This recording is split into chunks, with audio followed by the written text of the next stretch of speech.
Donc Laurent Souchard, je suis inspecteur de mathématiques ici depuis 2 ans, coordonnateur du pôle sciences et à l'occasion docteur en didactique des mathématiques, et c'est là-dessus dont on va que je vais avec cette casquette que je vais parler aujourd'hui. Alors je vais essayer de ne pas bouger trop et de parler fort parce que l'idée aujourd'hui c'est qu'on essaye de voir un peu comment on peut enregistrer nos conférences. Alors c'est pas forcément pour se repasser ça le soir tranquillement, mais c'est surtout pour qu'on voit un peu comment on peut faire par rapport au nombre de personnes qui viennent de l'extérieur, qui nous font des conférences, et on n'a hélas pas l'habitude de les enregistrer. Donc il y aura des petits problèmes techniques peut-être, on va voir comment ça marche. Je vais essayer de parler fort et pas trop bouger, on va voir ça. Vous voulez peut-être le micro comme ça, les personnes qui sont là en train de... Ouais, mais est-ce que vous entendez tout le monde ou pas? Oui, non? Mais je veux bien, oui. Je vais le chercher. Ouais, allez-y. Alors, le but de cette conférence, c'est de vous poser beaucoup de problèmes. C'est-à-dire, c'est absolument pas de vous apporter des réponses, c'est vous présenter ce que ça veut dire d'avoir construit un cadre didactique. Alors, donc moi, j'étais enseignant pendant un certain nombre d'années, j'ai utilisé beaucoup l'informatique dans mon enseignement, des logiciels d'entraînement depuis 86 à peu près. Et donc à partir de ce moment-là, je me suis posé la question à un moment de savoir quel rôle avaient ces logiciels dans mon enseignement. Alors c'est vrai qu'il y a un moment, il faut être capable de passer d'un côté du café du commerce, puis de l'autre côté, dans le monde de la recherche, où on va être capable, non pas d'apporter des réponses, mais de poser les bonnes questions. Parce que c'est ça l'enjeu. L'enjeu de la recherche, c'est savoir quelles sont les questions qu'on doit se poser. Et que souvent, on reste dans un monde où l'impact de cette notion de professionnalisation du métier d'enseignant est quelque part quelque chose d'assez compliqué à mettre en place à partir du moment où vous n'avez pas forcément, et on n'a pas tous forcément les formations et le temps disponible. Mais en tout cas, alors bon, moi personnellement j'ai présenté ma thèse donc en 2009 sur l'utilisation donc des logiciels tuteurs fermés ou logiciels d'entraînement que j'ai utilisé donc pendant très longtemps. Vous aurez de toute façon le diaporama à votre disposition, il sera en ligne sur le site du vice-rectorat, donc ne vous inquiétez pas, prenez pas trop de notes ou alors prenez en note les questions qui vous intéressent bien sûr, mais vous écrivez ce que vous voulez, hein, c'est pas le problème. En tout cas, la question à un moment donné, c'était je fais travailler mes élèves avec un logiciel, qu'est-ce qui se passe? Comment je peux me poser la question? J'ai commencé à réfléchir à cette question de bien longtemps avant de commencer ma recherche, donc au début des années 2000, en travaillant en même temps, j'ai mis un certain temps à la faire, mais c'était qu'est-ce que la recherche et qu'est-ce que les didactiques des disciplines, les sciences de l'éducation peuvent apporter à ce type de questionnement. Alors, on a 2 directions, mais alors je vais voir. Hein. Est-ce que c'est mieux pour les gens qui sont loin, donc c'est très bien, parfait. Pour ici, ça ne va pas changer forcément grand-chose, si peut-être les gens au fond. Alors, un des premiers questionnements auxquels je suis arrivé, c'était me poser la question, effectivement, le rôle des logiciels hein, en français, mais en maths, mais aussi en français, hein, que j'ai utilisé. L'IRBEL, par exemple, c'était l'utilisation, pour ceux à qui ça rappelle quelque chose, dans les début des années 90, c'était un logiciel de français pour apprendre à lire à des élèves, qui était tout à fait intéressant. Assez fou d'ailleurs qu'on n'ait pas de ce type de logiciel aujourd'hui sur tablette disponible. Mais bon, ça c'est un autre problème. Un des premiers questionnements que j'ai eu au niveau didactique des mathématiques, c'était ce problème, qu'est-ce que j'utilise quand j'utilise un logiciel? Est-ce que c'est un outil, un objet? Alors, vous verrez, vous pourrez aller faire des recherches sur Régine Douady, qui est une des premières didacticiennes françaises qui a travaillé sur cette problématique outil-objet. Mais on ne va pas en parler, nous, ici. C'était juste pour votre information. Mais c'est vrai que mon questionnement, quand j'ai commencé mon travail de recherche, ça a été cette problématique. Est-ce que je dois analyser l'objet en tant que tel ou je dois analyser l'outil qui permet aux élèves d'apprendre des mathématiques et moi de faire apprendre? Donc ce type de questionnement, tant qu'on ne rentre pas dans un cadre didactique à un moment donné, on ne sait pas forcément comment se poser la question. Encore une fois, la recherche n'est pas là pour apporter des réponses. Avant tout, elle est là pour apprendre à se poser des questions. C'est pas du tout la même chose.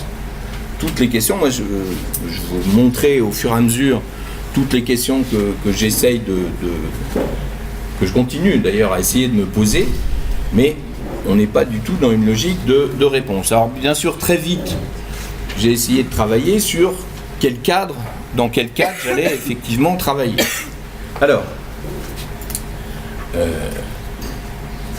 le cadre qui m'a paru le plus adapté, ça a été très rapidement le cadre de ce qu'on appelle la théorie anthropologique du didactique d'Yves Chevalard. Yves Chevalard, c'est un professeur d'université maintenant émérite, c'est-à-dire à la retraite, de Marseille, qui fait partie des 4 personnes qui ont vraiment construit la didactique des mathématiques. Alors pourquoi je parle de la didactique des mathématiques? Rassurez-vous, comme je ne sais plus quelle personne est arrivée tout à l'heure terrorisée en disant mais on va faire des maths aujourd'hui. Non, vous inquiétez pas, tout va bien. On ne fera pas de mathématiques. Mais pourquoi la didactique des mathématiques? Parce que ça fait partie des 2 disciplines qui ont véritablement commencé à définir et à construire des cadres de réflexion. On a l'EPS qui a commencé bien avant, et puis la didactique des mathématiques à la fin des années 60 et des années 70, qui ont travaillé sur justement comment construire des cadres pour arriver à se poser des questions. Yves Chevalard en fait partie, et c'est un des plus grands didacticiens d'ailleurs reconnus, puisque on en a d'ailleurs 2, puisque Michel Artic, ma directrice de thèse aussi, c'est ces 2 didacticiens qui ont eu le prix, comment il s'appelle déjà, Freudenthal, je crois, qui est un équivalent du Nobel pour les Math Education ou quelque chose comme ça. Donc c'est des gens qui ont vraiment apporté beaucoup à l'ensemble de la réflexion sur l'utilisation de cadres pour réfléchir et donc professionnaliser notre démarche. Parce que c'est ça l'enjeu. L'enjeu, c'est de se poser la question par rapport à la professionnalisation de la démarche. Alors je vais pas vous... on va rentrer un peu dans le vif du sujet. Au niveau de cette théorie anthropologique. Alors vous aurez aussi des références. Alors il y a 2 choses. Je vous ai donné... Vous avez le lien où vous pouvez avoir ma thèse. C'est pas ma thèse qui est intéressante, c'est éventuellement les références que vous pouvez retrouver dessus, mais vous l'aurez dans le diaporama. La deuxième chose, vous aurez aussi un article, le lien avec un article qui résume bien, et j'ai essayé de travailler à partir de ça, surtout pour que vous ayez un texte relativement abordable que Yves Chevalard a écrit sur cette notion fondamentale de rapport au savoir. Parce que tout est là. Je vous donnerai aussi les références, je rajouterai les références d'un livre d'un groupe de chercheurs qui ont travaillé justement sur cette idée de rapport au savoir. Et on va beaucoup parler de ça ce matin, en sachant que on ne parlera pas de tout, bien sûr, au niveau de la théorie anthropologique. On a 2 directions au niveau de la théorie anthropologique. On a, on va dire, une vision un peu plus micro, c'est-à-dire un travail sur la réalité et la réalisation de ce que peuvent faire des élèves ou des apprenants quand ils apprennent. Donc ça, ce sera l'occasion d'une conférence ultérieure, peut-être, ou au moins qui sera en ligne. Mais on va travailler beaucoup plus sur cette notion fondamentale qui est où se passe l'apprentissage. Qu'est-ce que c'est? On dit on apprend, mais où ça? Alors, dans la théorie anthropologique, on a 4 notions qui sont fondamentales. D'abord, la notion d'objet. Alors, j'ai fait exprès de vous parler d'objet tout à l'heure avec Régine Douady pour vous montrer que dès qu'on change de cadre, le mot change de définition. Quand vous travaillez avec un objet dans la problématique de Régine Loidi, la notion d'objet-outil ne veut pas forcément dire exactement la même chose que quand on travaille avec Chevalard sur cette notion d'objet. Un objet, d'ailleurs, c'est tout. Toute entité, matérielle, immatérielle, donc qui existe pour au moins un individu. Et donc, tout est donc objet. Mais il faut que ça existe pour un individu. Ça paraît peut-être évident, mais c'est pas si simple que ça. Ensuite, le rapport personnel d'un individu X à un objet. Et ça, c'est là-dessus qu'on... Alors, bien sûr, Chevalard, en tant que didacticien des maths, a essayé de modéliser et d'écrire symboliquement un certain nombre de ces outils, mais ceux qui veulent oublier l'écriture symbolique, c'est pas gênant, mais l'important, c'est que quand un individu fait rentrer un objet dans son univers, ça veut dire qu'il a un rapport particulier avec lui. Et c'est ce rapport avec cet objet qui est fondamental. Ensuite, bien sûr, la notion de personne, et c'est le couple formé par un individu et le système de ses rapports personnels aux objets. C'est-à-dire que l'individu n'existe pas indépendamment. L'individu existe en tant que tel, on va dire que ça fait partie des objets, mais la personne, l'individu devient une personne quand on prend en compte le rapport à tous les objets auxquels il a une relation. Et puis cette quatrième notion fondamentale sur laquelle on va travailler un peu plus, c'est cette notion d'institution. Alors, c'est là où le titre du cadre théorique dit Chevalard prend tout son sens, c'est à la fois anthropologique et didactique. Et cette notion d'institution est bien sûr fondamentale par rapport à cet aspect anthropologique. La personne, dans son rapport aux objets, dans la création de ce rapport aux objets, n'est pas une entité toute seule, hors relation avec l'autre. Et donc, Chevalard a travaillé beaucoup avec cette notion d'institution. Alors, je ne l'ai pas rappelé là, mais je l'ai peut-être rappelé après. Chevalard s'inspire des travaux. Alors, je vais vous montrer le livre parce que c'est pas pour vous dire que c'est vrai, hein, mais c'est pas le livre de Marie Douglas, Comment pensent les institutions. C'est un livre qui est assez fondamental, hein, qui a été 86-92, c'est chez... je vois rien, si c'est La Découverte, voilà. C'est important. Chevalard a voulu sortir de ce cadre un peu trop habituel que l'on a avec... nous travaillons dans une institution, l'éducation nationale, il y a la salle de classe et on n'en parle plus. Mais non, justement. Dès qu'on va voir les socio-anthropologues comme Marie Douglas, on se rend compte que cette notion d'institution, elle est fondamentale pour la construction du savoir, la construction du rapport au savoir, la construction de tout ce qui peut être en relation avec la notion d'apprentissage. Donc tout d'abord, dans la théorie anthropologique, cette notion d'institution, donc c'est un dispositif social total qui donc peut, certes, je lis pour ceux qui sont un peu plus loin et qui auraient du mal, qui peut certes n'avoir qu'une extension très réduite dans l'espace social, il peut exister des micro-institutions, on en parlera éventuellement tout à l'heure, mais qui permet et impose à ces sujets, c'est-à-dire à des personnes X qui viennent y occuper les différentes positions P, offertes dans l'institution I, la mise en jeu de manières de faire et de penser propres. Autrement dit, la personne dans l'institution, elle existe grâce à l'institution.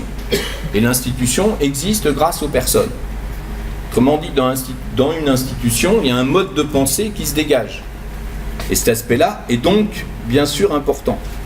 Je change d'institution, je change de mode de pensée. Alors, micro-institution, par exemple, on verra dans quelles conditions, mais une micro-institution, ça peut être un cours particulier. Un élève et son professeur, qui ont l'habitude de travailler ensemble, créent une véritable institution. La problématique des logiciels d'entraînement fait qu'un élève tout seul avec son ordinateur et puis son logiciel, malgré tout, quelque part, il y a une institution. On ne voit pas les personnes, mais les personnes sont là. Il y a l'élève qui est là et puis toutes les personnes qui ont créé le logiciel aussi. Donc on est dans la notion d'institution, il faut la voir dans un sens extrêmement large. Alors, autre aspect, c'est qu'une institution donc, vit par ses acteurs, c'est-à-dire par les personnes qui lui sont assujetties, qui en sont les sujets et la servent ou la desservent consciemment ou non.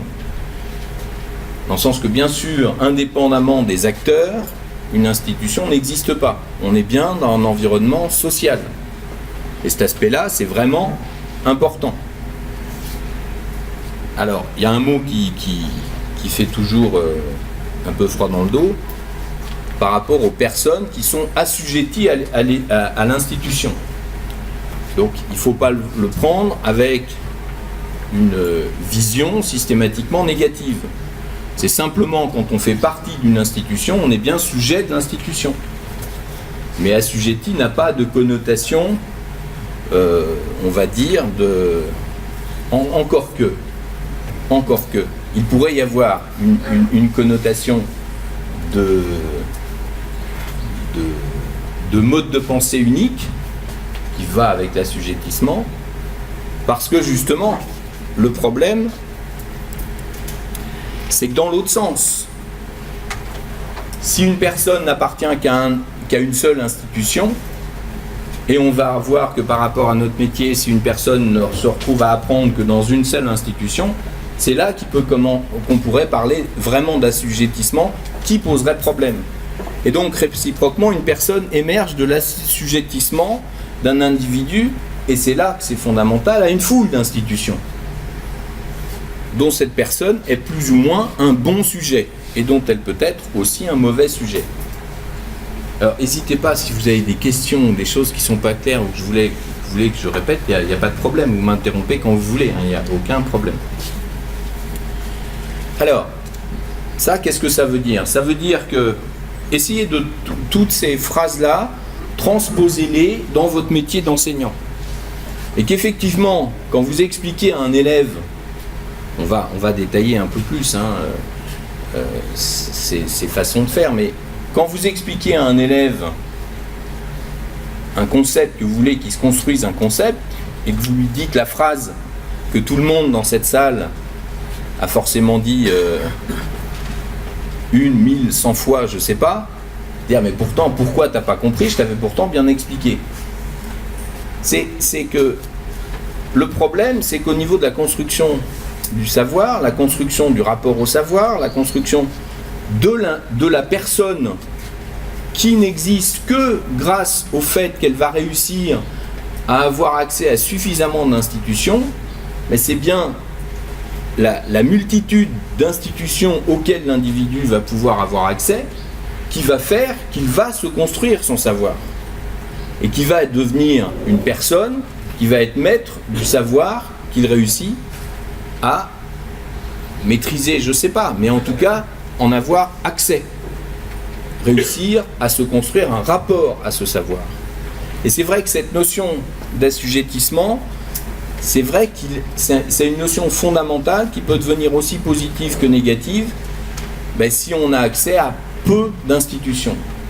Alors un exemple en mathématiques, un des problèmes qu'on a en mathématiques, c'est qu'un des seuls endroits, d'ailleurs par rapport à vous, j'en suis sûr, un des seuls endroits où on fait des mathématiques, c'est la salle de classe. On fait rarement des mathématiques quand on va au cinéma ou quand on discute ou quand on va dans un pays étranger pour dire tiens, qu'est-ce que je vais faire? Je vais faire des mathématiques. Et donc par rapport à l'apprentissage des mathématiques, on a un problème vis-à-vis justement de cette multiplicité d'institutions auxquelles un apprenant n'a en général pas accès. Alors, c'est là où justement Chevalard, si vous voulez, alors je vous décrirai un peu comment moi j'ai adapté ça et comment je suis allé à définir un peu plus précisément ce que pouvait être une institution. Donc Chevalard en arrive donc à dire que la liberté des personnes résulte de la puissance que leur confère justement leur assujettissement. Vous voyez que déjà l'association de la liberté et assujettissement, en général, c'est pas forcément deux termes qu'on associe. Alors que là, si, justement. Mais c'est bien dans l'assujettissement institutionnelle jointe à la capacité de faire jouer contre tel et tel joug institutionnel tel autre assujettissement. C'est-à-dire qu'un individu qui va avoir accès à suffisamment d'institutions va pouvoir se construire sa liberté par rapport justement au rapport au savoir qu'il va réussir à se construire selon les institutions où il va être. Et c'est en ça que c'est fondamental. Donc, je reprends la phrase, la liberté des personnes résulte de la puissance que leur confèrent leurs assujettissements institutionnels, jointe à la capacité de faire jouer contre tel ou tel joug institutionnel tel autre assujettissement, auquel du reste on aura peut-être voulu se soumettre dans une pure visée de libération. Dans le sens qu'il y a des moments, il faut aller loin dans, si on reste au niveau du savoir, mais ça s'applique un peu à tout, on va aller loin dans l'assujettissement à telle institution pour se construire suffisamment correctement notre savoir à un moment donné et pour le remettre en cause et se construire une vraie liberté de pensée sur la façon dont on s'est construit notre savoir. Et ça, c'est un aspect fondamental. Encore une fois, alors, je répète, petite parenthèse, ce que je disais tout à l'heure, je ne suis là, et que tout ce cadre-là, tous ces cadres que je vous présente, vous permettent simplement de vous poser d'autres questions. Je ne vous dis pas, voilà, c'est le mode de pensée qu'il faut adopter du tout, hein, je ne suis pas du tout là-dedans. Moi, si vous voulez, ces cadres-là m'ont permis de me poser des questions pour être capable de répondre, d'ailleurs je n'y ai pas forcément répondu, à cette comparaison entre des logiciels. Mais voilà, c'était simplement une façon que j'avais de pouvoir me poser ces nouvelles questions. Alors, donc, il est clair donc que on va bien dans les deux sens. Les individus vivent grâce aux institutions qu'ils font eux-mêmes exister. Donc, d'une part, une institution vit par les personnes qui lui sont assujetties. Une salle de classe, toute seule, elle n'existe pas, de la même façon qu'une école. Et de la même manière, une personne émerge de l'assujettissement d'un individu à une foule d'institutions. Pour résumer un peu ce qu'on vient de dire. Alors, une des raisons qui m'a fait, là aussi c'est une autre référence importante, au niveau des didacticiens des maths et au niveau des EIH, c'est-à-dire environnement informatique d'apprentissage humain, c'est un monde de la recherche particulier qui regroupe tous les acteurs de toutes les disciplines qui essayent de réfléchir à ce que c'est utiliser l'informatique dans l'enseignement et l'éducation. Donc comme c'était ma problématique, je me suis bien sûr aussi intéressé à ce monde-là. Et Nicolas Balachev, c'est donc aussi un des premiers didacticiens, il fait partie de cette équipe des premiers 5 ou 10 didacticiens fondamentaux en maths en France. Et très vite, dès 2001, il précisait que le contexte d'apprentissage que constitue un EIH a peu de choses à voir avec celui de la classe. Autrement dit, un environnement informatique d'apprentissage humain n'a pas grand-chose à voir avec ce qui se passe dans une salle de classe. Et c'est vrai qu'à ce moment-là, je me posais la question, moi, c'était pour comprendre et comparer des logiciels d'entraînement, la question c'était, mais de quelle manière, quand mes élèves travaillent avec un logiciel, qu'est-ce qui se passe ? Je ne suis plus forcément dans ma salle de classe, ou je peux être dans ma salle de classe, mais avec des logiciels, qu'est-ce qu'il y a de différent ? Et c'est vrai qu'on va dire que ça a été une des phrases qui m'a fait vraiment, qui m'a montré la nécessité de travailler sur cette notion fondamentale d'institution, parce que mes questions de recherche au fur et à mesure se sont transformées et sont arrivées notamment, une des questions c'était est-ce que ces fameux logiciels peuvent être vus comme de véritables institutions d'apprentissage ? Mais la question ensuite, c'était bien sûr, qu'est-ce que c'était ?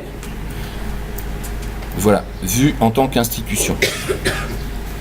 Et est-ce qu'on est dans une institution qui est dans la salle de classe ? Ou est-ce qu'on est en parallèle à la salle de classe ? Ou est-ce que la salle de classe change, n'est plus la même institution ? Et dans ce cas-là, qu'est-ce qui change dans l'institution ? Qu'est-ce qui se passe ?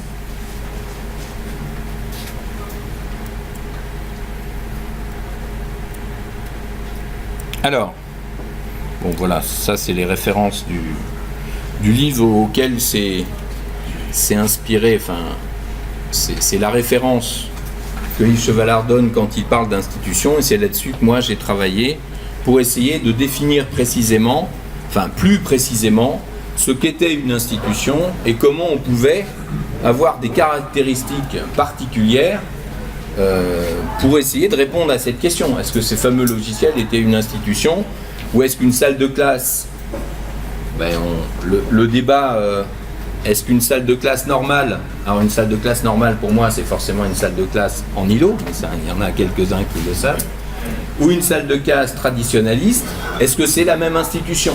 Est-ce que le fait de changer les tables change l'institution?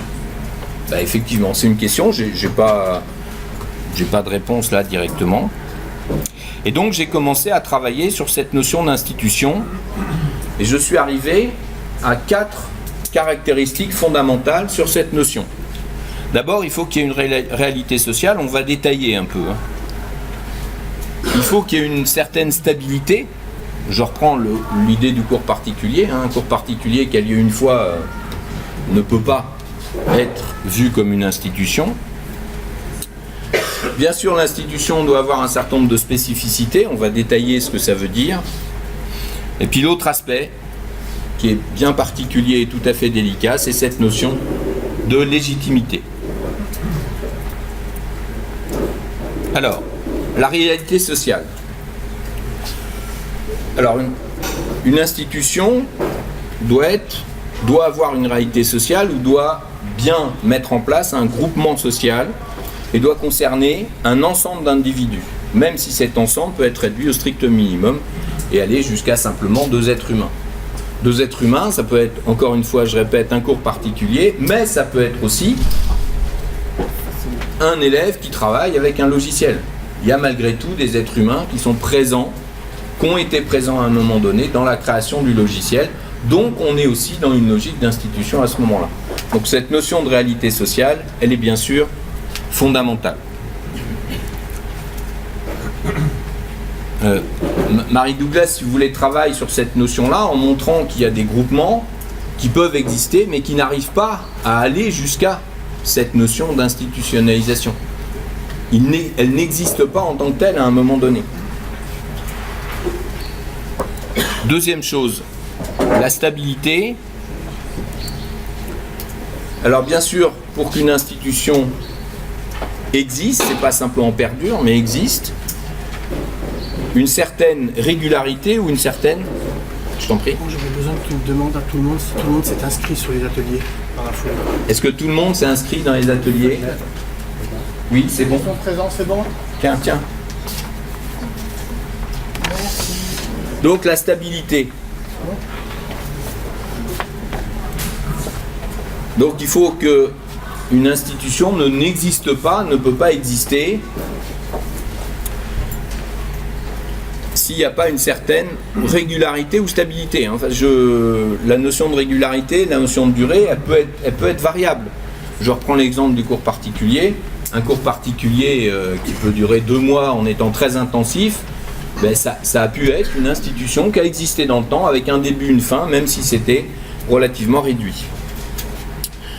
C'est une condition donc assez centrale donc, pour qu'une institution existe dans la réalité sociale. Vous avez, pour beaucoup d'entre vous, non pas forcément ici, avec le problème des remplacements qu'on n'a pas forcément, mais un professeur qui vient remplacer une semaine un collègue, est-ce que la salle de classe, le travail qu'il aura fait pendant une semaine, est-ce qu'il aura réussi à faire en sorte que son environnement de travail soit une véritable institution? On sait bien que c'est difficile. Ceux qu'on fait des remplacements très courts, on connaît et on sait que c'est pas un exercice facile du tout. Donc cette notion de stabilité, bien sûr, c'est important. Alors, la notion de spécificité, on a 2 parties. En général, c'est toujours à cette partie-là à laquelle on s'intéresse.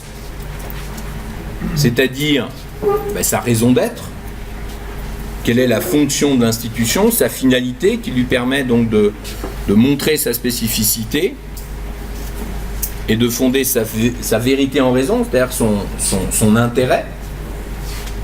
effectivement, le cours d'histoire géo avec le professeur d'histoire géo, a priori, sa raison d'être, c'est bien fait pour que les élèves apprennent de l'histoire géo et se construisent un rapport au savoir suffisant pour l'histoire géo. Et puis, la deuxième partie, qui, pour ceux qui connaissent un peu, est souvent utilisée en informatique, la nature de l'institution, et on va faire un travail souvent à ce moment-là en termes d'ergonomie. On va analyser. L'ergonomie, c'est pas forcément l'ergonomie informatique. C'est bien sûr que l'ergonomie, c'est une discipline importante dans la comparaison et l'analyse des logiciels, mais l'ergonomie, c'est quelque chose de très large qui analyse éventuellement la nature d'une institution avec les règles de fonctionnement, son règlement, qui doit être visible et reconnu pour que l'institution fonde sa vérité en nature. Dans le sens que la nature de l'institution doit être explicite pour tout le monde. À la fois sa raison d'être et à la fois sa nature. Un élève qui ne comprend pas ce qu'il fait à tel endroit parce qu'il ne voit pas du tout ce qu'on est en train de lui demander, effectivement ça pose un problème. Il y a un problème en termes de nature de l'institution. Un élève canadien qui viendrait dans un cours, dans certains cours, on va dire que ça évolue, mais qui viendrait dans certains cours en métropole en France, pourrait être surpris par rapport aux spécificités de l'institution salle de classe, à partir du moment où il ne pourrait pas se lever à n'importe quel moment, aller boire un coup et revenir dans la salle. Les règles de fonctionnement seraient totalement différentes. Et donc il aurait du mal à comprendre sa nature. Alors, un dernier aspect, une dernière condition, qui est peut-être celle qui pose le plus de problèmes, c'est cette notion de légitimité. Alors, pour faire un parallèle avec l'informatique, les informaticiens ont beaucoup travaillé dans l'analyse des logiciels. Cet exemple est juste là pour vous aider à comprendre un peu de quelle manière, de quoi on parle à ce moment-là. Justement, les ergonomes travaillaient souvent dans l'utilisation des logiciels sur l'utilité, l'utilisabilité, c'est-à-dire en quoi un logiciel sert à quelque chose et en quoi un logiciel est utilisable. En quoi est-ce qu'on peut l'utiliser ou pas. Et on s'est rendu compte, certains chercheurs se sont rendus compte que quand ils travaillaient avec certains logiciels, notamment un chercheur de Toulouse, André Tricot, qui a travaillé notamment à l'utilisation de logiciels en formation professionnelle. Il avait travaillé pendant un moment sur un logiciel dans une entreprise où il voyait que c'était un logiciel qui était tout à fait utile. Il était tout à fait utilisable et personne l'utilisait. Et donc c'était ni l'utilité ni l'utilisabilité qui était en jeu, mais c'était autre chose. Et cette autre chose, alors il l'a appelé lui l'adaptabilité, dans le sens que c'était une notion supérieure, différente, qui faisait que les gens trouvaient d'autres raisons pour ne pas utiliser le logiciel. Ils n'en voyaient peut-être pas l'intérêt en termes de progression professionnelle. Ils n'en voyaient peut-être pas l'intérêt en termes de moment d'usage. Alors moi, j'ai plus travaillé sur ce terme en termes de légitimité. Une institution, pour exister, elle doit être légitime. Et elle doit puiser sa légitimité quelque part. Et là, on a un vrai problème. Parce que, bien sûr, les logiciels, mais les cours particuliers, en tant que prof de maths, comme beaucoup de profs de maths ont donné des cours particuliers dans leur vie, il y a des fois où on se rend compte qu'il y a quelque chose qui ne passe pas avec un élève. Je prends l'exemple du cours particulier parce qu'on va dire que c'est simple, il n'y a qu'un élève dans la micro-institution typique, et qu'à ce moment-là, on se rend compte que ce qu'on dit, c'est pas complètement stupide. La façon dont on le dit, on voit que l'élève est capable de comprendre ce qu'on dit, dans le sens que c'est utile et utilisable, où il n'y a pas de problème, mais par contre, il y a quelque chose qui ne passe pas en plus. Et pour X raisons, on se rend compte que peut-être c'est la façon dont on parle. Je parlais d'assujettissement tout à l'heure à de multiples institutions. Et donc, ce cours particulier, peut-être remet en cause de manière trop violente le discours du professeur, de son professeur en salle de classe. Et donc le rapport entre les deux institutions fait que, au lieu de permettre à l'élève de se construire son savoir en mettant en parallèle les deux façons d'aborder un savoir pour se construire son savoir, ben, il se peut tout à fait qu'une institution remette en cause l'autre institution. Et là, dans ces cas-là, il y a une perte de légitimité. La légitimité ne peut pas s'installer. Et le cours particulier ne peut pas réussir, non pas parce qu'il ne sert à rien, non pas parce que c'est mal dit, mais parce que on est au niveau de cette construction de rapport au savoir, le cours particulier a pu empêcher la façon dont l'élève avait commencé à se construire son savoir avec son professeur. Même s'il avait des problèmes, lui, il associait une grande légitimité à son cours, parce que c'était l'école, parce que c'était la salle de classe, parce que c'était les élèves. Il y avait tout un organisme qui faisait que la légitimité était là. Par contre, le cours particulier, la légitimité était remise en cause parce que ça remettait en cause l'autre institution qui, elle, était légitime. Dans le sens que on a, et beaucoup de choses à ce niveau-là, beaucoup d'institutions, beaucoup de difficultés de cours, à mon avis, peuvent être vues à travers ce concept de légitimité. Et le problème, c'est que c'est difficile d'aborder ça. Donc une convention, ça c'est vraiment l'expression de Mary Douglas sur cette notion de convention, qui va être à un moment donné, qui va pouvoir éventuellement devenir une institution, mais une convention va pouvoir être institutionnalisée à partir du moment où une autorité légitimante va prendre en charge cette légitimation. Et ça, cette notion d'autorité légitimante, c'est très compliqué. Mais à côté de ça, dans l'autre sens, oui. Oui.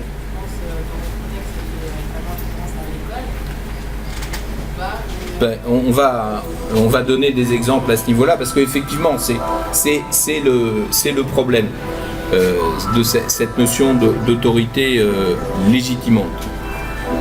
Pour vous donner un petit problème, pour ceux qui me connaissent et qui m'entendent en mathématiques, je râle tout le temps auprès des collègues. Et là, j'étais avec mes amis de la commission inter-IREM, la commission nationale, où on fait beaucoup de choses en ligne et beaucoup de discussions. Et ils parlent de alors pour ceux qui connaissent, la nouvelle calculatrice française avec un nom joliment français qui s'appelle Numworks, qui vient de sortir, qui est tout à fait intéressante. Et ils écrivaient un article sur cette calculatrice et ils l'appelaient comment ? La calculette. Alors il y en a combien qui sont venus avec leur voiturette ce matin ? Vous voyez que déjà, quand on dit voiturette, oui, on n'associe pas forcément ça à un côté plus positif. Calculette, c'est pareil.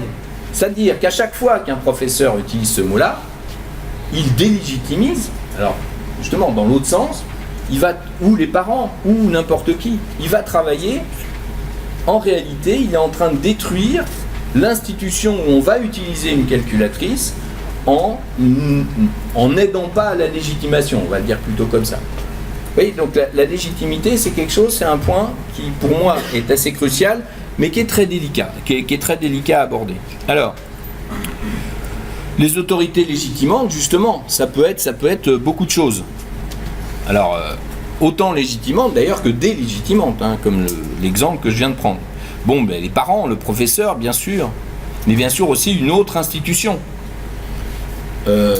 Les cours particuliers, pour reprendre cet exemple que je donnais tout à l'heure, moi ça m'est arrivé de ne pas travailler avec les élèves que j'avais sur les mathématiques véritablement, mais sur la relation que l'élève avait avec son cours ordinaire. Et c'était bien dans ce travail-là que je réussissais avec l'élève à relégitimer l'autre institution, qui faisait que l'élève se rendait compte à un moment donné que c'était bien pendant son cours qu'il allait apprendre. Parce qu'il avait un problème, non pas de compréhension mathématique, mais de légitimité de son cours de maths classique.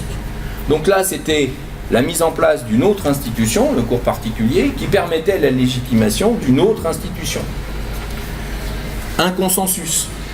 Alors, le consensus, ça peut être, je sais pas moi, l'école, le collège, là où on est, Ben oui, c'est une institution d'enseignement, d'apprentissage. On n'a pas besoin d'autorité légitimante parce qu'on a bien un consensus là-dessus, sur le fait que ben c'est bien, il n'y a pas d'ambiguïté. L'ambiguïté, elle peut arriver dans d'autres endroits. Et puis, la notion de principe fondateur général. L'école doit être une institution, l'école avec un grand E, le ministère de l'Éducation. Il n'y a pas de... C'est à un moment donné un principe fondateur général qui a fait en sorte qu'on arrive à le concevoir comme une autorité légitimante. Mais ce qu'il faut voir aussi, c'est que tout ça peut être mis en cause systématiquement.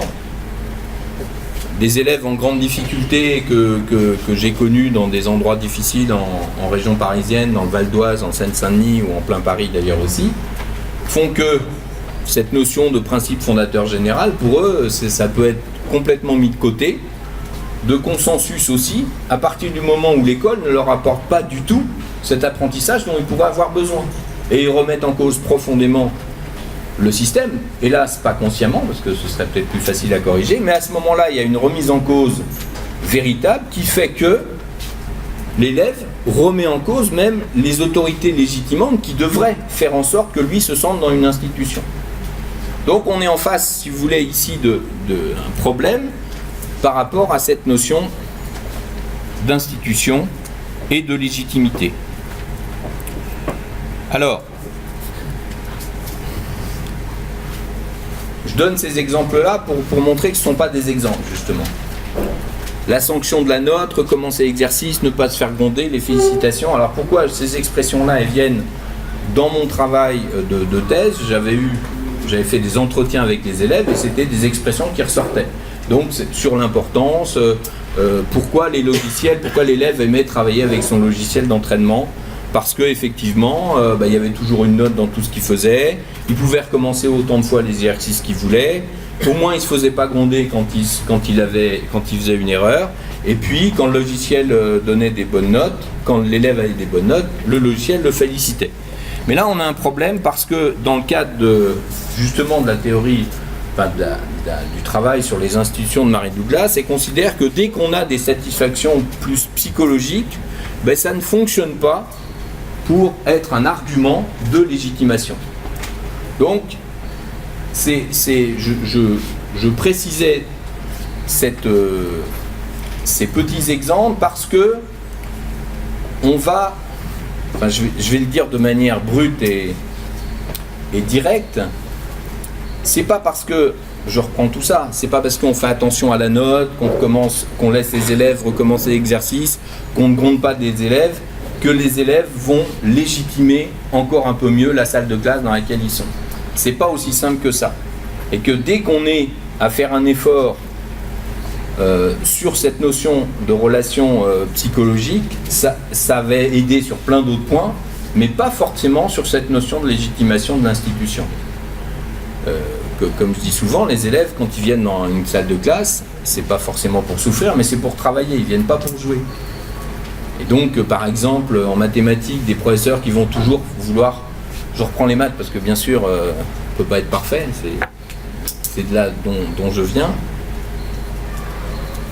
Les professeurs qui utilisent beaucoup le mot... Enfin, c'est peut-être la raison pour laquelle je réagis à l'usage de ce mot-là, qui utilisent beaucoup le mot ludique. Ne vous inquiétez pas, les enfants, on va faire quelque chose de ludique. Mais ils ne sont pas là ils sont pas en classe pour s'amuser. Donc à ce moment-là, ça n'aide pas du tout, ça peut ne pas du tout aider à la légitimation. L'élève, il est prêt à souffrir pour apprendre. Quand il fait du foot et quand il se défonce à travailler, à s'entraîner comme un fou, ça va être une satisfaction fondamentale, mais c'est pas du tout lié à cette notion de ludique. Donc vous voyez qu'il y a des pièges aussi dans tous ces aspects-là. C'est pour ça que cette notion de légitimation et de légitimité, c'est pas une notion évidente du tout, mais et pour en revenir à notre travail, mais dans notre travail d'enseignant, dans le fait de se retrouver avec des élèves, dans des environnements particuliers, et surtout, vous aurez ça en février avec ma collègue Sandrine, mais sur la formation, une semaine, donc des journées de formation plus spécifiques sur le numérique, beaucoup de choses sont en train de changer. Et l'usage du numérique change profondément les institutions, mais comment, je ne sais pas. Qu'est-ce qui change ? Et comment arriver à mettre en place une légitimité suffisante pour que là où je travaille à nouveau, quand j'ai mis des tablettes, des ordinateurs ou quoi, devienne une véritable institution. Donc on est en réalité dans une problématique qui est bien quotidienne. Même si la façon de vous poser la question, il y a des chances que vous ne soyez pas posé la question de cette manière-là jusqu'à présent. C'est normal.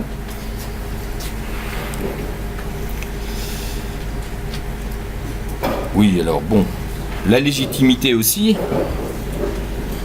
elle n'est pas forcément dans le même ordre. Si on travaille, si c'est l'enseignant qui a besoin de considérer que l'institution est légitime, ou si c'est l'institution principale qui considère que l'institution est légitime. C'est chaque individu qui a besoin de légitimer l'institution. Il n'y a pas une légitimation comme ça absolue. Et là encore, c'est difficile parce qu'on ne travaille pas forcément pour la même chose. Alors, bon, là encore, c'est un peu des mathématiques, d'accord. Donc, les relations, tout ça pour dire que par rapport à cette notion d'institution, un élève réussit à construire son savoir, à construire ses rapports au savoir, à partir du moment où il va réussir à devenir sujet de multiples institutions, et où il réussira à mettre en, on va dire, opposition, à mettre en concordance, tout ce que vous voulez, la façon dont chacune des institutions lui a permis de construire un rapport au savoir particulier. Et donc c'est vrai que ce soit la salle de cours, le logiciel d'entraînement, les livres, les calculatrices, tout ça permettent de construire de nouvelles institutions. Une salle de classe où on voit tous les élèves travailler comme des fous avec leur calculatrice de manière systématique, c'est pas la même chose que les élèves qui travaillent tous avec un papier et un crayon. Malgré tout, l'institution a changé dans sa nature et dans d'ailleurs ses spécificités, mais de la même manière aussi dans sa légitimité.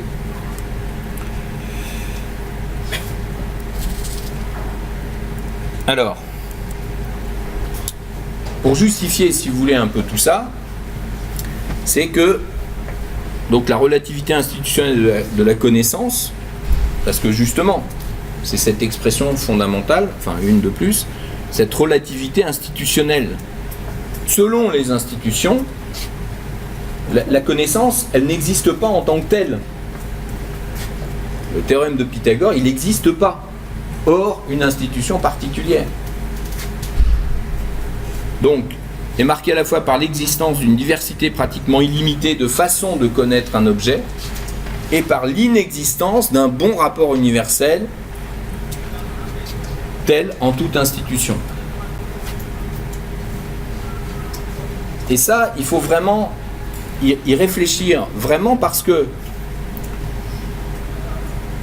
on est souvent persuadé que la façon dont on explique, alors, un exemple les plus typiques, c'est le nombre pi, qu'on voit très tôt, la première fois qu'on entend parler de pi, c'est à l'école élémentaire, on parle un peu de cercle, on parle un peu de tout ça, mais il nous faut...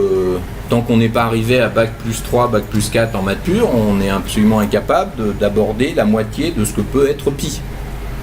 Donc ça veut dire que c'est le genre de savoir qui va traîner tout au long d'une scolarité, qui fait partie de la culture malgré tout, et qui est un nombre qui n'a bien sûr, il n'y a bien sûr aucun bon rapport universel reconnu comme tel dans toutes les institutions. Selon les institutions que je vais être, selon la salle de classe de CM2, selon le cours d'université de bac plus 2, ou selon le laboratoire de recherche en informatique numérique ou en mathématiques numériques à l'université, j'aurai 3 visions radicalement différentes de ce que c'est le nombre pi. Et quand j'apprends quelque chose à mes élèves, je suis à un moment dans une institution, puisque je crée une institution, je fais partie intégrante de l'institution salle de classe à un moment donné, et donc dans ce cadre-là, je vais permettre à l'élève de se construire un rapport au savoir particulier sur telle notion. Et il ne faut pas que j'oublie que l'élève il va devoir se construire ailleurs un autre rapport à ce savoir grâce à d'autres institutions. Et cet aspect-là est vraiment important. C'est plus que l'objet existe, mais c'est la façon dont j'ai accès à l'objet qui va être différent pour tous les individus et surtout présenté de manière différente dans chacune des institutions.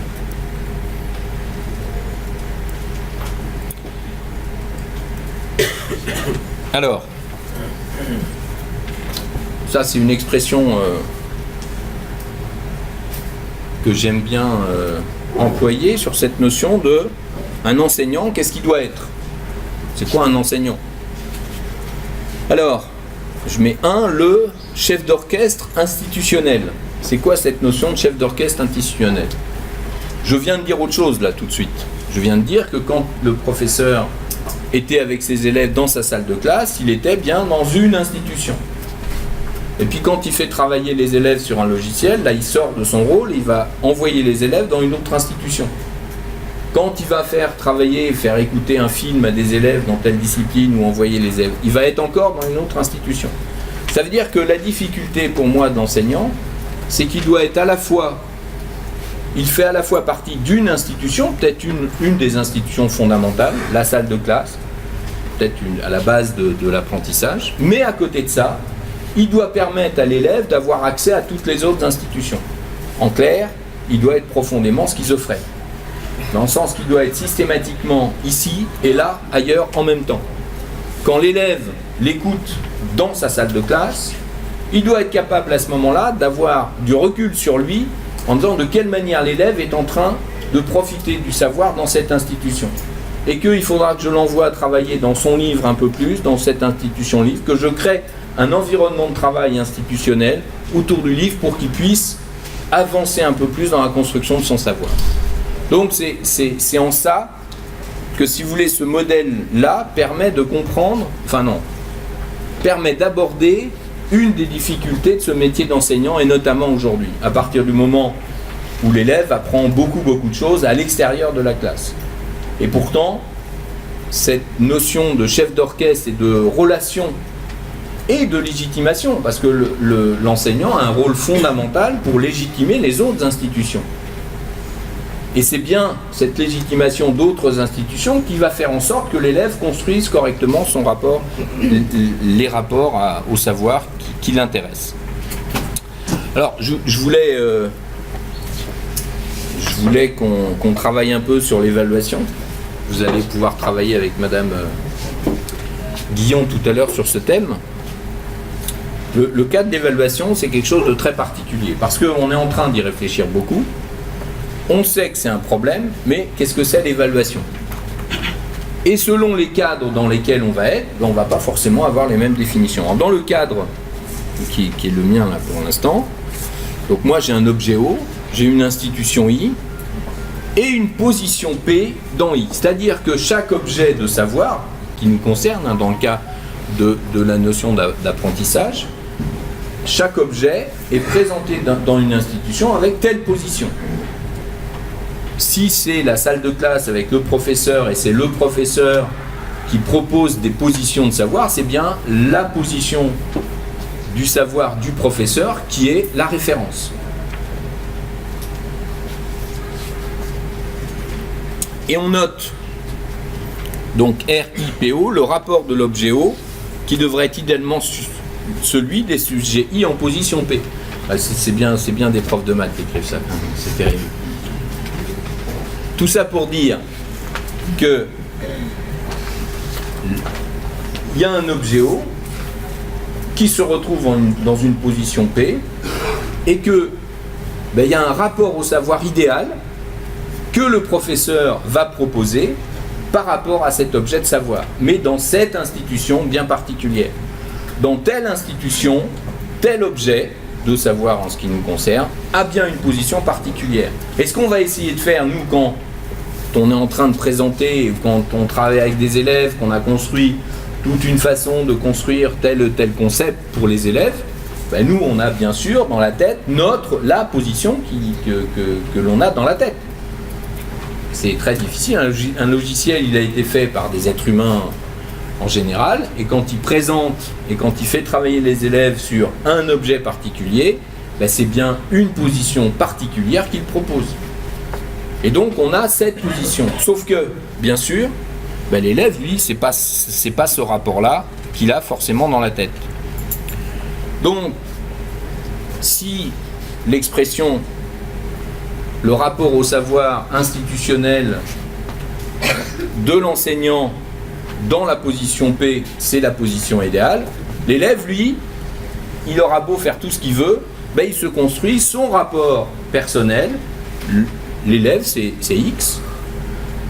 Un élève, un individu, donc X, il se construit son rapport au savoir d'un objet dans une institution, ben il ne va pas forcément avoir la même. Et qu'est-ce que c'est évaluer? C'est mesurer la distance entre les deux. Mais entre les deux, par rapport à l'institution. Alors j'ai rajouté, vous avez toutes vu la différence entre les deux formules? Non? Vous avez 4 secondes. Non, c'est simplement, regardez, il y a le I. Alors là, il y a O tout seul, et là, il y a I. Là, ici, dans cette expression-là, je suis bien dans une institution. J'essaye d'évaluer en disant, ben voilà, l'élève dans cette institution essaye de se construire un rapport au savoir. Le savoir, il a une position P, j'essaye de mesurer la distance.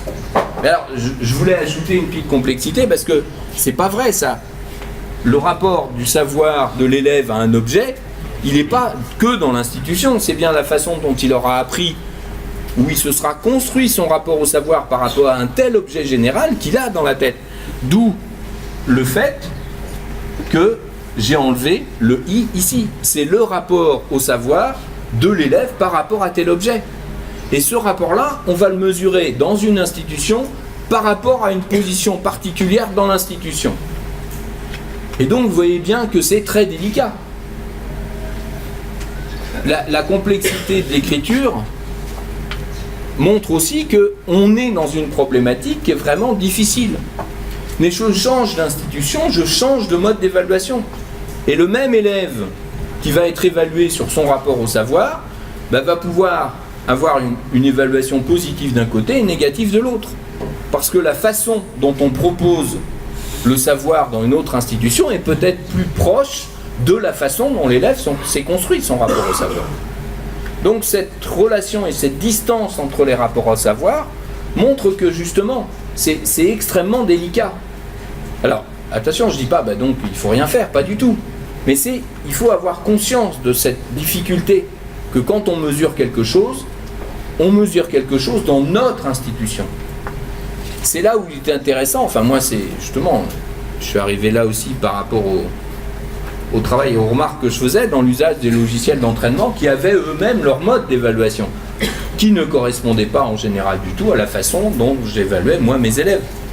D'abord les méthodes d'évaluation étaient différentes, ils évaluaient pas la même chose.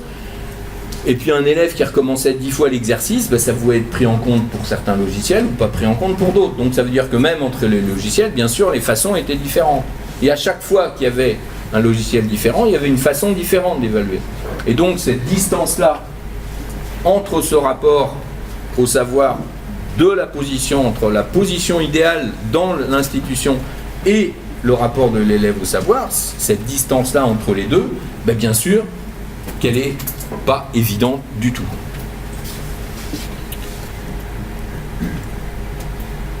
Alors voilà. Et puis de là, on définit ce que c'est un bon élève. Un bon élève, c'est la distance est nulle. Voilà. Et c'est ça le problème, c'est qu'un bon élève, c'est un bon élève dans une institution. Le bon élève, c'est celui qui a construit son rapport au savoir exactement comme le rapport au savoir que propose l'institution. Mais alors là, moi, j'ai un problème. Parce que dans ce modèle-là, on sait bien que c'est la multiplicité des assujettissements qui permettent de se construire un rapport au savoir, on va dire, le plus riche possible. Et plus il va être riche, plus il va provenir de nombreuses institutions, et moins il a de chance d'être en adéquation exactement avec la position P dans une institution de l'objet de savoir en question. Donc ça veut dire que le bon élève, c'est toujours un bon élève dans une institution particulière. Et c'est très délicat.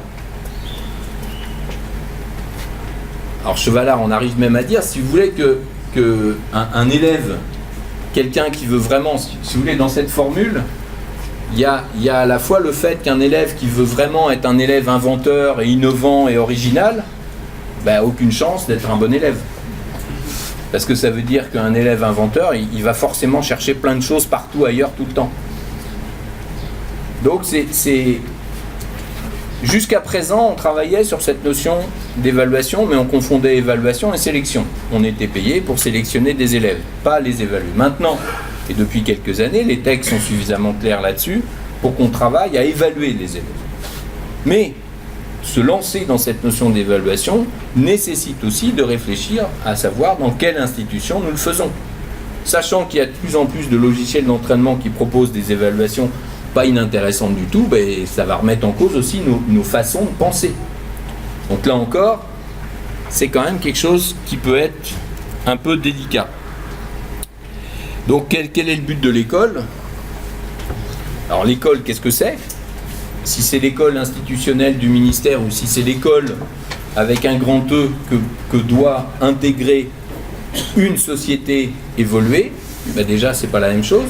Moi je l'entends, l'école c'est pas simplement le ministère, c'est tous les organismes et toutes les structures et toutes les institutions qui doivent permettre à l'individu de devenir une personne, c'est-à-dire de se construire des rapports au savoir suffisants.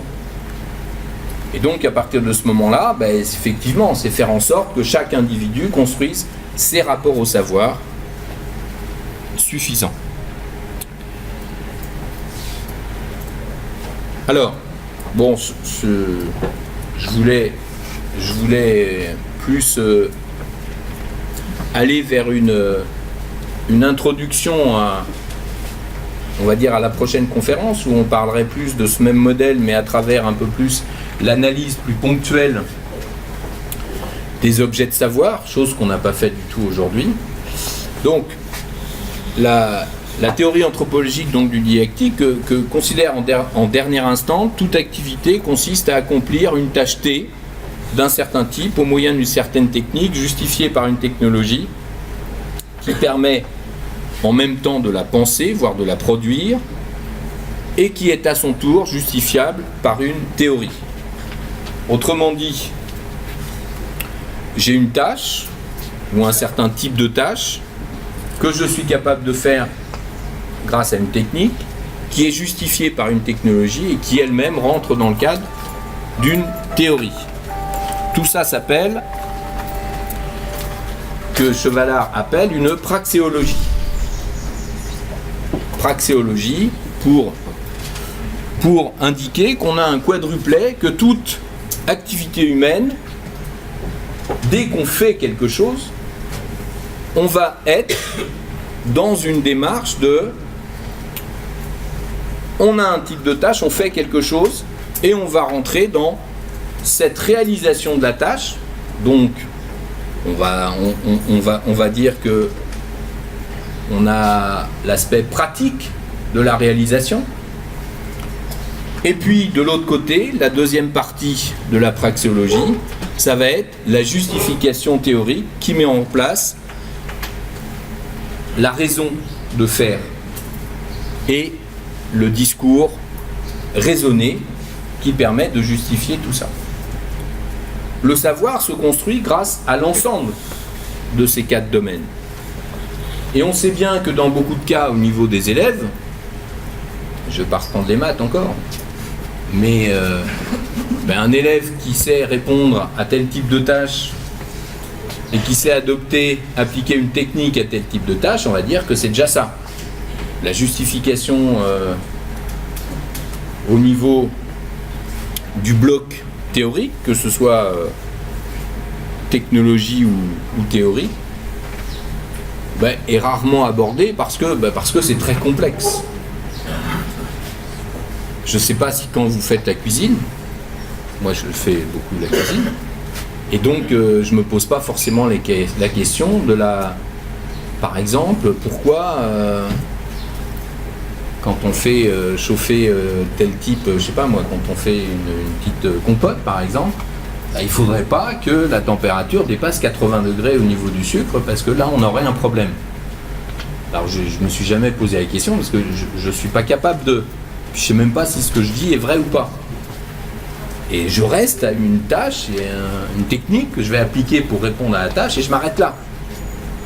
Sauf que le savoir véritablement pour se construire, il faut aller beaucoup plus loin. Ce qui est intéressant, si vous voulez, dans cette approche au niveau de l'analyse des objets de savoir, fait que on peut toujours se poser la question. On a encore une fois une manière de se poser la question ici. Donc on a bien un bloc pratico-technique et un bloc technologico-théorique, comme vous voulez. Ça a l'air de rien, mais ça aide bien en termes de mode de pensée. Alors, bon ben voilà, qu'apprend l'élève dans quelle institution? Voilà, c'est clair, vous avez tout compris, donc vous pouvez tout répondre. Mais justement, c'est bien là. Je rappelle que on est dans le cadre académique dans lequel nous sommes, à utiliser un terme fondamental dans le projet académique que vous connaissez tous forcément par cœur, puisque vous l'avez tous accroché dessous de votre liste, évident. Mais à côté de ça, il y a des mots fondamentaux, comme celui d'inventer. Vous êtes là aussi pour inventer, parce que de toute façon, on sait qu'on n'a pas forcément les bonnes solutions, et quand on n'a pas forcément les bonnes solutions, il faut aller inventer. Et ça, c'est vraiment important. Donc, c'est même pas essayer de répondre à cette question, c'est essayer de se dire comment je fais pour inventer. Mais inventer, c'est remettre en cause l'existant. Alors quand je remets en cause l'existant, qu'est-ce que je fais? Parce que, encore une fois, je vais retravailler avec mes élèves dans une institution. Mais dans quelle institution je vais travailler? Donc inventer, est-ce que c'est pas inventer de nouvelles institutions? Et quand je parle d'autres façons de travailler, ça va être justement se dire, je vais pas inventer des manières complètement incroyables de travailler, mais simplement, quand je change mon institution, j'invente. Quand je propose une autre institution à mes élèves pour travailler, j'invente. Parce que je suis en train de remettre en cause un existant dans lequel, effectivement, beaucoup de nos élèves n'arrivent pas forcément à travailler comme il faut. Voilà. Je vous ai endormi suffisamment. Ça va. Alors bon, on a le temps. J'avais prévu de vous parler 1 heure, ça fait 1h05. Ça suffit. Donc allez-y. N'hésitez pas. Si vous avez des questions, je vous passe le micro. Alors, je vais essayer de voir. Vous présentez rapidement? Oui, alors moi je suis professeur en biotechnologie contractuelle. Et en fait, tout ce questionnement-là que vous venez de présenter remet en question à chaque instant la pratique de l'enseignement. Mais il existe parfois, peut-être, des satisfactions, c'est-à-dire à un moment donné où on s'aperçoit que ce qui a été... vous parliez de légitimité, c'est ça? Ce qui a été énoncé peut avoir un retour, je ne sais pas comment expliquer ça, légitime. Et on peut à ce moment-là trouver une réponse avec un grand R, comme vous aviez parfaitement dessiné les points d'interrogation. Est-ce que ça existe? Il y a une réponse sûre. Heureusement, ça n'existe pas. Ce serait terrible si ça existait. Mais je reprends cette notion de remise en cause. Dans le sens que justement, cette vision multi-institutionnelle doit permettre d'intégrer aussi ce qu'on est. Quand je dis inventer, c'est remettre en cause l'existant. Mais il faut que je sois capable de proposer un environnement multi-institutionnel. Moi, en tant qu'enseignant, en tant que chef d'orchestre, je dois proposer différentes formes de travail pour l'élève. Mais la classe traditionnelle fait partie des institutions aussi. Moi-même, si elle me dérange en termes d'efficacité au niveau de l'apprentissage, Elle me dérange en soi, justement, par rapport à la construction de l'objet de savoir. Mais elle me dérange, moi. Je sais qu'il y a des élèves avec qui ça va bien convenir à un moment. Pour tel objet de savoir et tel mode de travail, l'élève, lui, va avoir besoin de ce mode-là. La seule chose que je vois, c'est pour ça que il y a bien sûr que cette notion de remise en cause peut être profonde, mais ce qu'il y a d'intéressant dans ce modèle-là, c'est qu'on peut aussi y intégrer beaucoup de façons de faire et des façons qu'on a eu l'habitude de faire. La seule chose, c'est comment arriver à avoir conscience de ce que l'on doit faire pour le bien des élèves par rapport à cette construction du savoir de chacun. Mais il y a des moments, on est obligé de faire un cours magistral, c'est pas la mode, mais on est obligé de le faire. La seule chose, c'est pas, alors moi dans mon discours, ça va peut-être en surprendre certains qui m'écoutent de temps en temps, mais je vais pas dire il faut pas le faire. Je dis faites-le, mais ayez conscience de ce que vous êtes en train de faire et de quelle façon vous proposez le savoir aux élèves. Et que à ce moment-là, vous pourrez pas, les élèves ne pourront pas d'abord tous construire leur savoir d'une façon satisfaisante pour eux, mais surtout qu'il faudra peut-être justement, c'est là où le chef d'orchestre institutionnel doit aussi jouer son rôle pour aller chercher d'autres façons de faire en parallèle pour que cette façon de faire soit positive. Donc il n'y a pas faites comme ça, mais faites pas comme ça. Non, c'est ayez conscience de toutes les façons de faire et que cette notion de chef d'orchestre institutionnel, vous allez orchestrer des institutions pour vos élèves, mais c'est pas les mêmes forcément pour tous les élèves. C'est bien ça qui est difficile. C'est pour ça que là où on voit le plus cette notion de chef d'orchestre institutionnel, enfin certains m'ont entendu donner déjà cet exemple, c'est les salles de classe en maternelle. Tout est un peu explosé, les élèves font pas tous forcément la même chose en même temps, on a des lieux de travail différents, on a carrément une institutionnalisation de différentes institutions à l'intérieur de la salle de classe. Et parce que cette diversité, cette diversification institutionnelle est rapidement une obligation. Voilà, c'est un peu dans ce sens-là. Mais la façon de faire et la réponse à la question, bien sûr que non. Si vous voulez, la seule réponse que moi j'ai envie de donner, c'est chaque élève, on doit être là. Et c'est là où le rôle de l'enseignant, alors justement, à la différence sur l'utilisation de l'informatique, le développement, je pense qu'on n'a rien vu sur le développement de l'informatique. Les outils pour apprendre vont exploser dans les 5 ans à venir, ça va être assez colossal. Un élève, il va travailler sur un logiciel, et au bout de 10 minutes, le logiciel lui aura dit sur quoi il faut qu'il travaille pour progresser. Chose qu'on est incapable de faire. Mais là où on va avoir un rôle fondamental, c'est justement dans cette orchestration institutionnelle pour savoir que tel élève, il va lui falloir telle et telle institution, tel autre, telle et telle autre. Cette façon de travailler, cette façon d'orchestrer notre travail. Et c'est là où ça va être de plus en plus compliqué et la professionnalisation va être d'autant plus importante. Mais la solution, je la vois à ce niveau-là. Et je ne vois pas d'autres solutions. J'ai sûrement pas répondu exactement à ce que vous vouliez. Non, mais c'est intéressant quand même. Non, mais oui, c'est une question. C'est une différenciation pédagogique, c'est ça?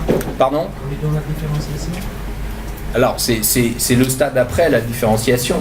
Dans le sens que, bien sûr, que cette notion de différenciation, c'est permettre... Si vous voulez, c'est comme si la différenciation, on reste de l'enseignant vers les élèves. Mais c'est comme s'il fallait réussir à intégrer les choses dans l'autre sens. Qu'est-ce qui fait une différence si fondamentale entre un élève qui arrive à se construire très correctement l'ensemble des savoirs, pas forcément nécessaires à l'école ou pas, et les autres. Et pourquoi l'aspect social est si important? C'est qu'il y a des élèves qui savent ce dont ils ont besoin. Ils savent que pour apprendre l'anglais, bah oui, ils vont avoir l'occasion de voir des films en version originale, d'aller en Angleterre, de faire ceci, de faire cela. Ça fait partie de leur vie.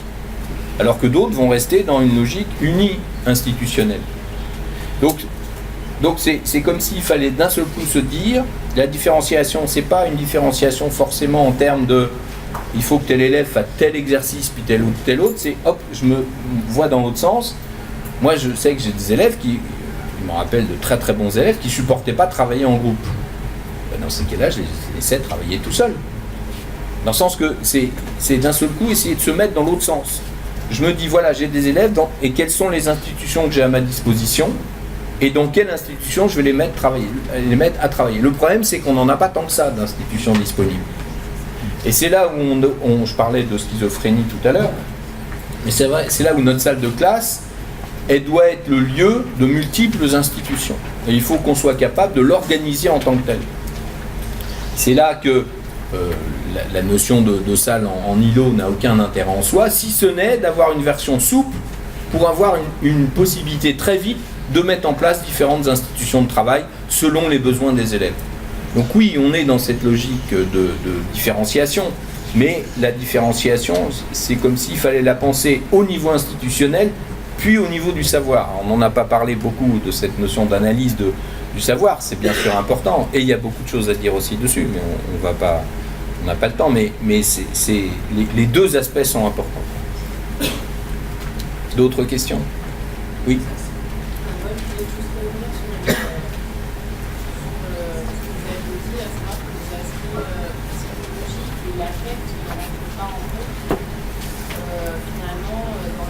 Ouais. Légitimité. Moi, je pense quand même que c'est grandement facilitant si le relationnel entre les élèves et l'enseignant. Bien sûr. Alors, la question, pour ceux qui n'ont pas entendu, c'était le problème de l'impact de tous les aspects psychologiques et relationnels n'entrait pas dans la légitimité de l'institution. Bien sûr, c'est pas noir ou blanc, c'est pas aussi clair que ça. Il faut plus l'entendre comme ça ne va pas suffire comme autorité légitimante. S'il n'y a que du relationnel et que du psychologique, il va y avoir un manque à un moment donné en termes de légitimation de l'institution. Voilà, c'est plus comme ça qu'il faut l'entendre. Mais bien sûr que ce sont des aspects fondamentaux, hein. Je ne remets pas ça en cause, mais la seule chose, c'est que je pensais notamment à des enseignants que j'ai eu l'occasion de voir depuis une dizaine d'années, où effectivement, peut-être plus au premier degré, quand j'étais plus à l'UFM, d'ailleurs pas ici, où je suivais des stagiaires, et certains ne comprenaient pas, les choses ne se passaient pas bien, ils disaient pourtant, je suis gentil avec les élèves, ça se passe bien, et pourtant, il y avait quelque chose qui ne se passait pas bien. Donc, il y avait, même si le relationnel était là, même si les relations psychologiquement parlant étaient correctes, il y avait quelque chose qui n'allait pas et la légitimité ne se situait pas à ce niveau-là, parce que ça ne suffisait pas. Voilà. C'est plus comme ça qu'il faut l'entendre, je pense. Oui, monsieur, vous vouliez dire. Moi, ce que je voulais dire, c'est que institution, on pense à une matière spécifique qu'on peut enseigner. Sauf que pour ma part, quand on parle d'institution, imaginons que j'enseigne l'économie, je vais mettre de l'histoire dans ma matière, je vais mettre du français, je vais mettre de la confiance en soi, je vais mettre... Pour moi, déjà dans notre matière, à nous, on a déjà plusieurs institutions. Matière, discipline, et on a plusieurs institutions, confiance en soi, savoir, je ne sais pas moi, prise de parole, prise d'écriture, enfin, peu importe, être script ou pas script. C'est-à-dire, aujourd'hui, nous en plus à Mayotte, on a une difficulté, c'est que des fois on peut avoir un élève qui peut être compétent, mais parce qu'il a un exercice de mathématiques, mais il a un énoncé de français qui fait 10 mètres, il ne va pas être capable de le faire alors qu'il est capable de le faire. C'est-à-dire, moi aujourd'hui, c'est comment savoir analyser les besoins de l'apprenant, sachant qu'ils sont tous différents pour chacun. Oui, alors, je pense que vous avez entendu le mot institution dans un mode un peu restreint. Dans le sens qu'il faut se lâcher là-dessus. Hein, c'est pas le problème, j'ai envie de dire que l'institution est rarement liée à une discipline. C'est deux notions qui, pour moi, je les associe même pas. On va dire qu'un cours de mathématiques à un moment donné avec des élèves à tel temps, à tel moment, dans tel endroit peut être une institution en tant que telle, mais c'est pas parce que c'est pas pour ça qu'on ne parlera que de mathématiques à l'intérieur. On sait bien que la notion, et c'est là où il faudrait, ça sera peut-être la prochaine fois, c'était une question dont je me rappellerai pour construire la suite, mais c'est dans cette notion de construction individuelle au savoir, on sait bien que la relation au savoir, quand on a un objet de savoir que l'on veut aborder, qu'on veut s'approprier, on met en place une construction de rapport au savoir particulier, et à partir de ce moment-là, ce rapport au savoir, il se construit avec plein de domaines différents. Effectivement, l'exemple tout simple des mathématiques où le français est nécessaire, puisque dans le langage mathématique, le langage naturel fait partie du langage nécessaire pour comprendre les mathématiques. Dans le rapport au savoir avec telle notion de résolution de problème, le rapport au savoir à la langue et à telle compréhension est bien sûr important. Donc c'est pas du tout... j'ai envie de dire que la discipline et l'institution ne sont pas forcément liées. Le problème, il n'est pas forcément là. Alors après, justement, l'exemple que je reprends, ce même exemple de l'élève qui va avoir des grosses difficultés de lecture et pourtant il a un cerveau qui fonctionne tout à fait correctement, et ça on le voit. Moi je pense à d'autres exemples à Lille avec des jeunes adultes en grande difficulté de lecture et écriture, et on a abordé tout le travail de réalphabétisation à travers les mathématiques.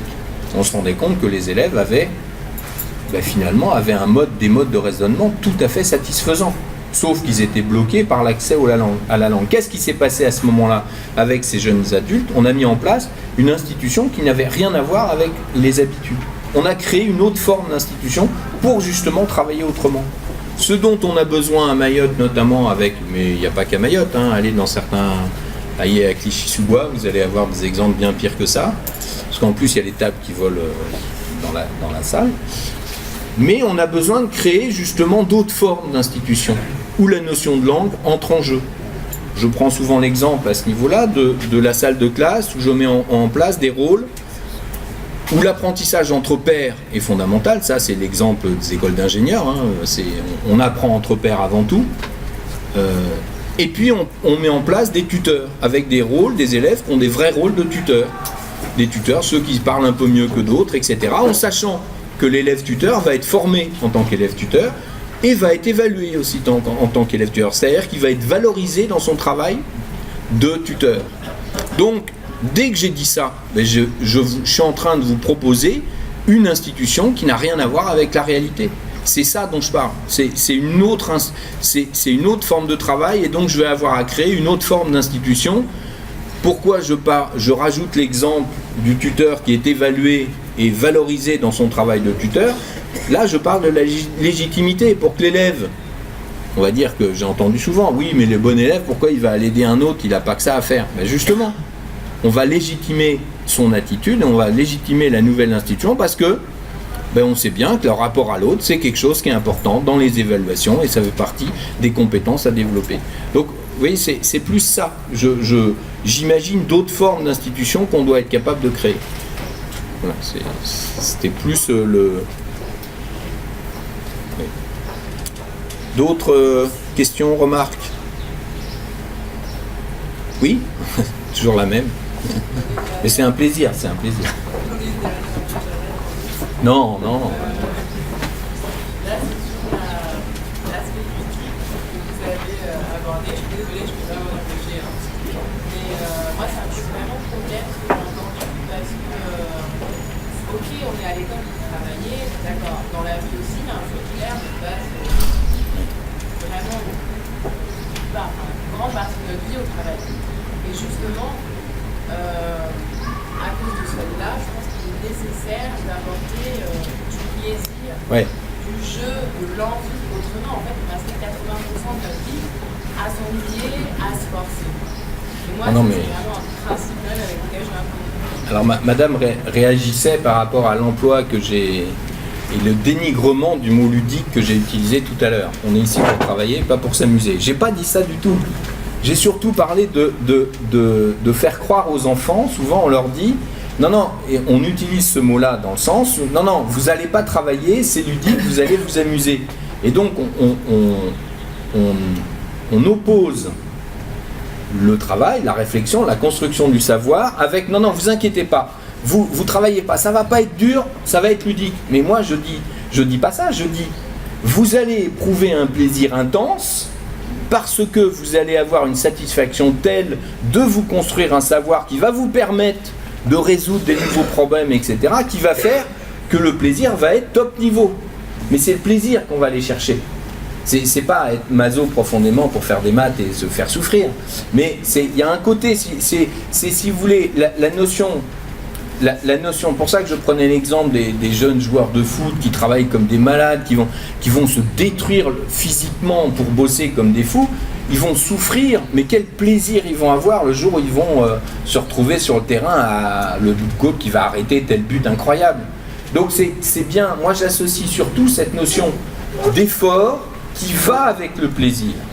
Et que l'utilisation du mot ludique est souvent, ça dénigre l'effort. Attention, vous inquiétez pas, vous n'avez pas d'effort à faire, ça va être chouette. Mais non, c'est pas le problème. Les enfants, ils sont prêts à faire des efforts, il n'y a aucun problème. La seule chose, comme vous dites, il faut associer avec du plaisir, avec un intérêt et avec une institution dans laquelle eux se sentent. Un élève qui est vraiment dans une salle de classe, il se sent totalement légitime parce qu'il a légitimé suffisamment l'institution dans laquelle il se trouve, fait que les choses vont se passer sans problème. Donc c'est pas du tout une opposition. Hein, mais merci d'avoir réagi.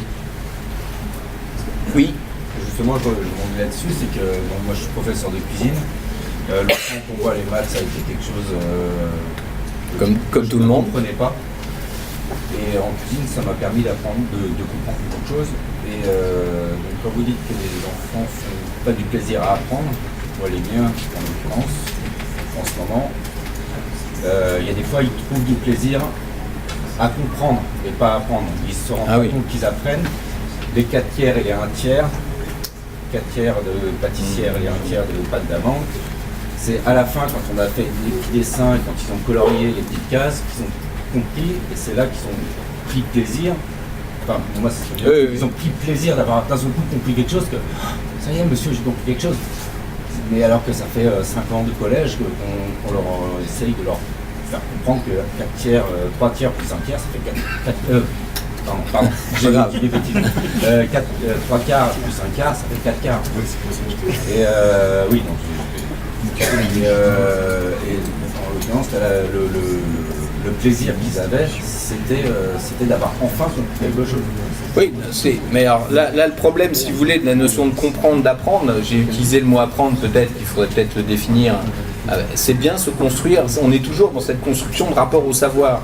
Mais le rapport au savoir, encore une fois, alors on n'a pas eu le temps puisque ce sera une prochaine fois, mais le savoir n'existe pas en tant que tel. Et c'est là où les praxéologies sont importantes, dans le sens que moi, un savoir, il existe parce que ça me permet de réaliser une tâche.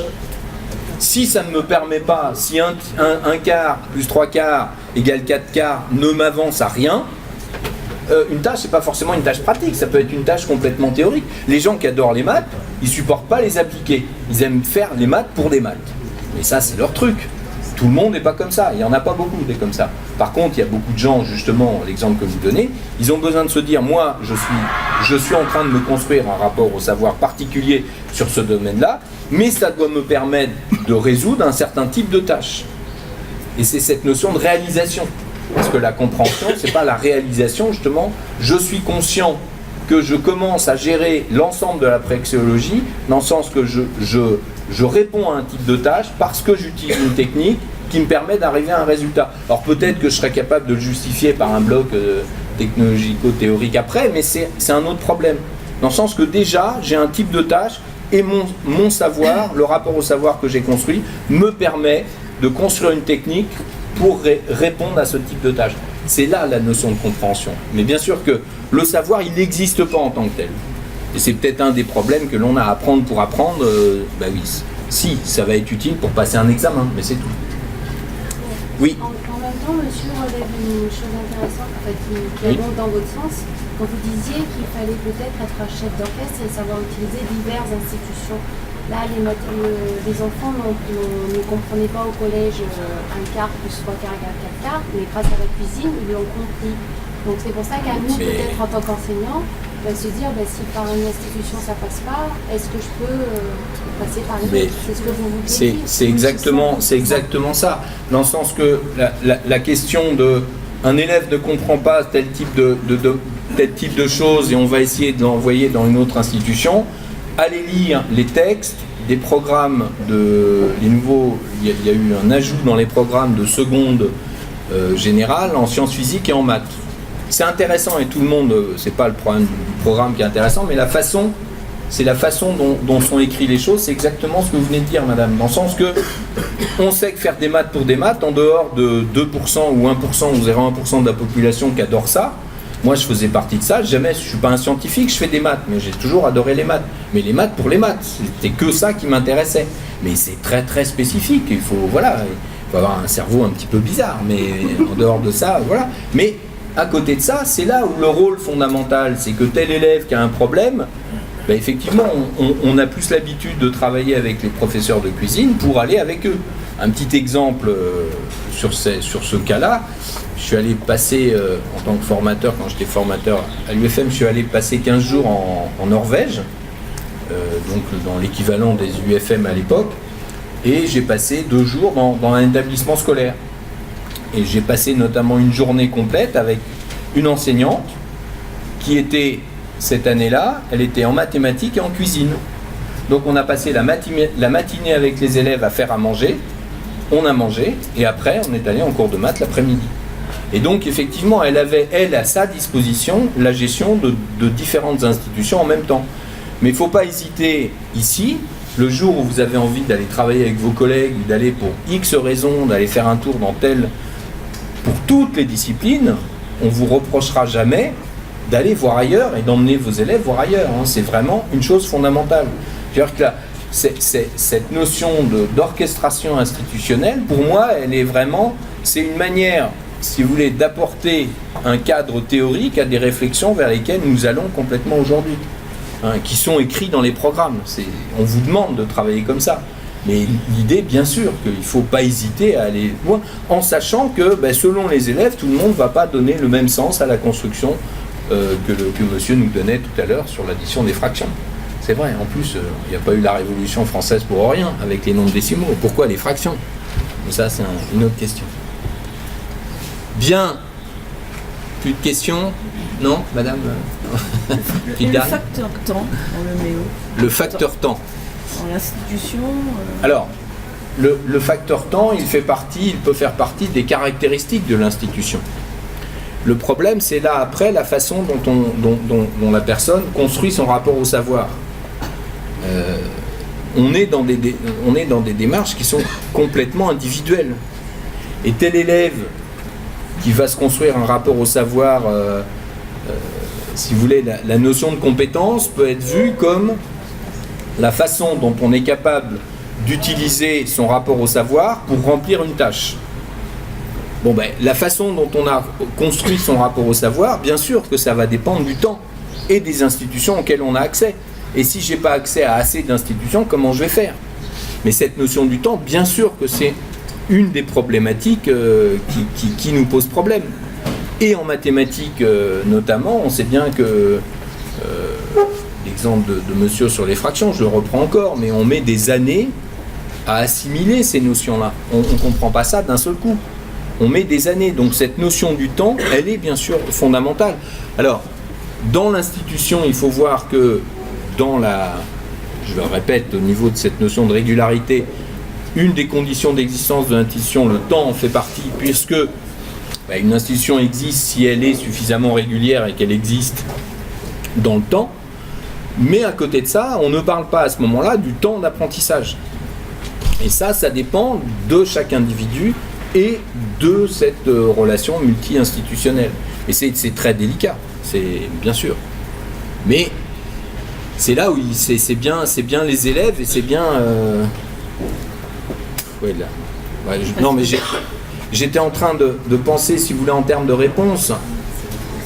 On peut pas, je reprends l'exemple que je donne souvent, mais on n'imagine pas un prix Nobel attribué parce que les personnes ont vite fait la découverte. Mais non, ils ont fait la découverte. Ça a duré peut-être 15 ans, 20 ans. Mais on ne va pas se poser la question, eux ils sont très très bons parce qu'ils ont fait vite une découverte. Or nous, dans nos modes d'évaluation, cette notion de vite, elle est fondamentale.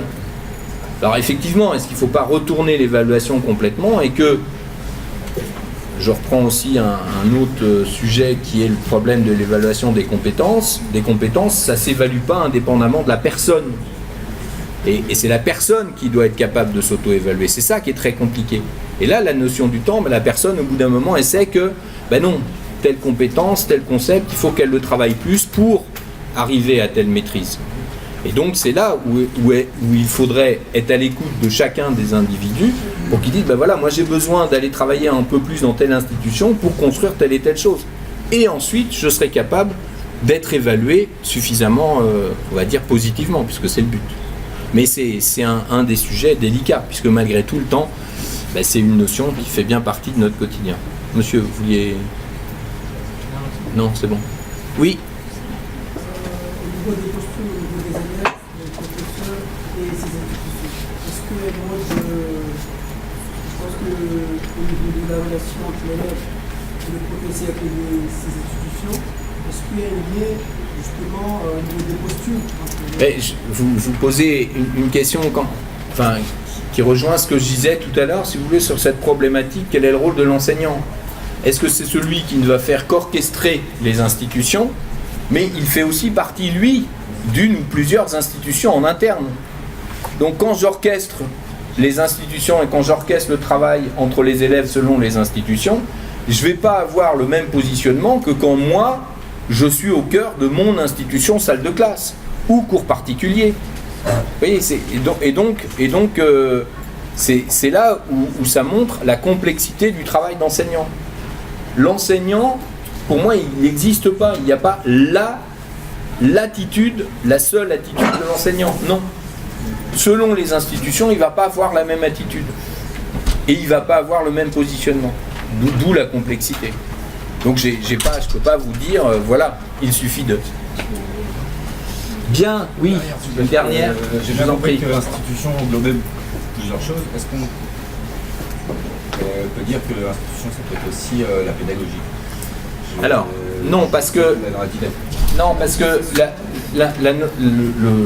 le mot institution utilisé ici, c'est vraiment un groupement d'individus.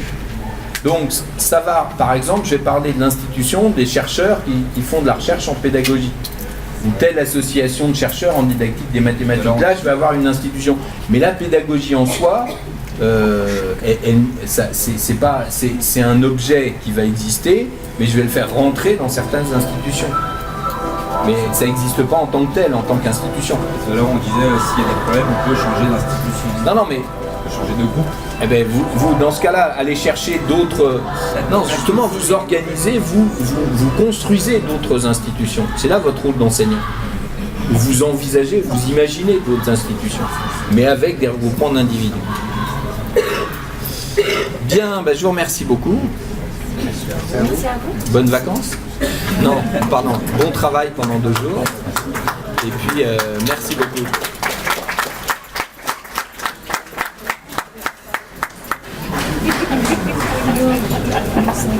Ça va bien.